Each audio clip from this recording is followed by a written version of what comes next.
In quiet neighborhoods, behind trimmed hedges and welcome mats, danger sometimes wears a friendly face.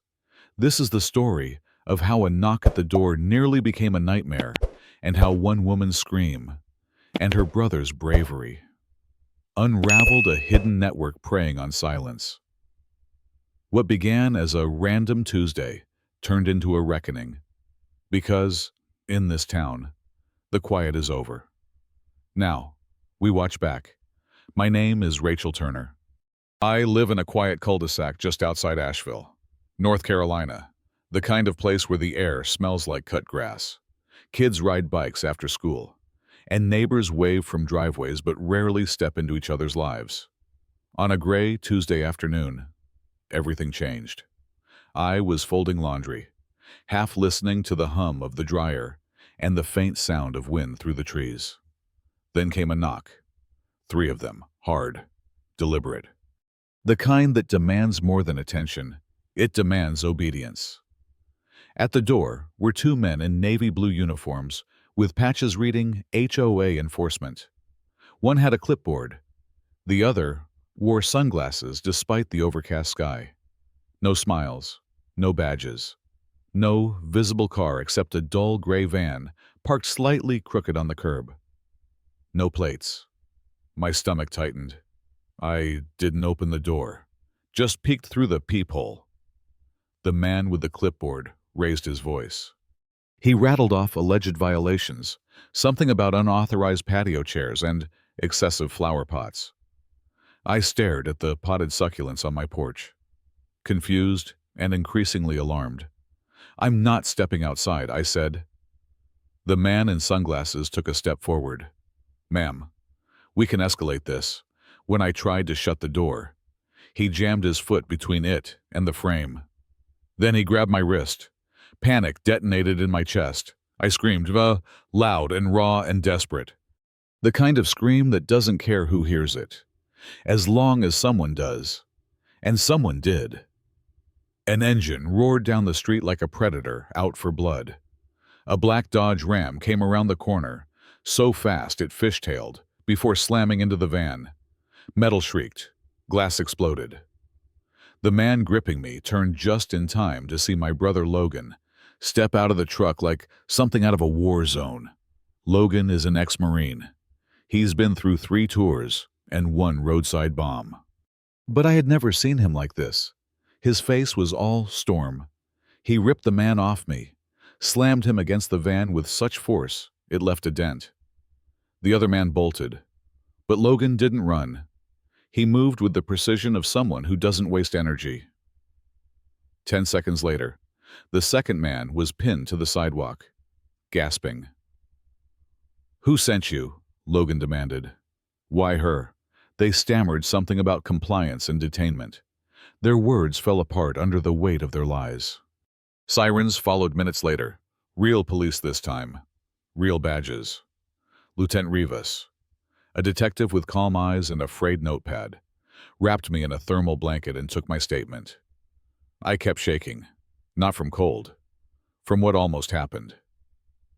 "You were lucky," Rivas said quietly. "Most people freeze." It wasn't luck. It was instinct. And it was Logan.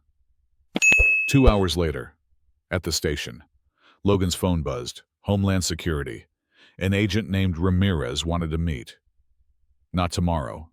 Not next week. Now, they showed up the next morning at my kitchen table with files, photos, maps.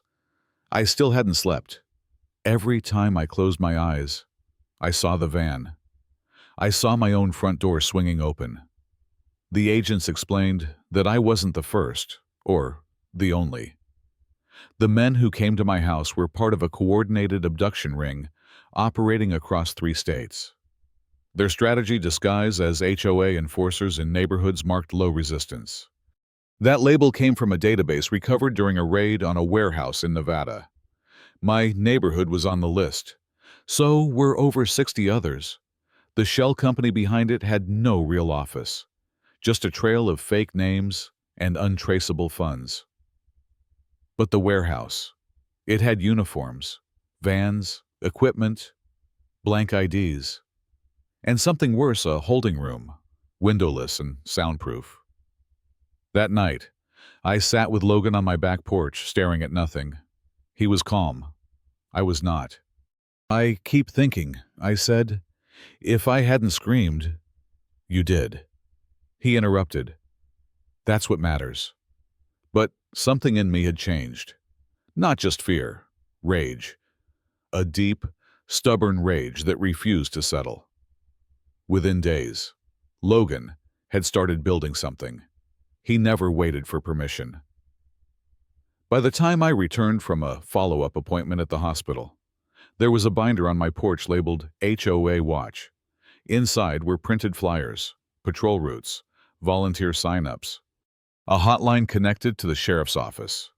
At first, the neighbors were skeptical. Most people don't want to admit danger exists where they live. But I told my story at a town hall meeting packed wall to wall. I told them about the knock, the foot in the door, the lie of authority. I told them how no one had come to help except my brother. I finished with this: they came for me because they thought this neighborhood was soft, that we wouldn't fight back, that we wouldn't look out for each other, but starting today, we do. People didn't applaud, they stood. Within a month, 32 neighbors had signed up for training. We held drills. We wore vests with verified badges. We installed cameras.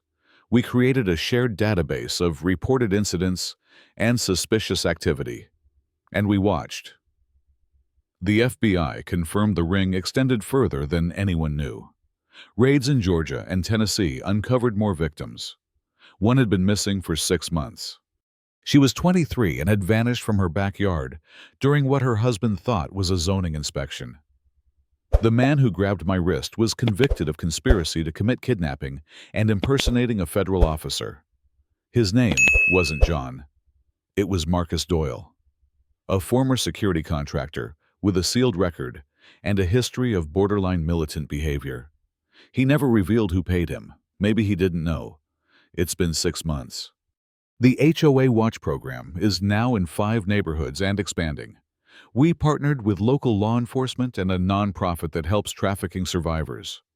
Logan built a digital verification app that lets residents authenticate anyone claiming to represent the HOA, utility companies, or service workers. It's free. It works. And now, every house has a camera.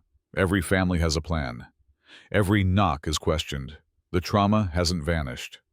Sometimes I still flinch when I hear a van's sliding door. I still pause before answering the door. But I don't feel powerless. And I'm not alone. The cul-de-sac has changed. We know each other's names now. We talk. We show up. We watch back. Because what happened to me could have happened to anyone. And because silence never saved anyone.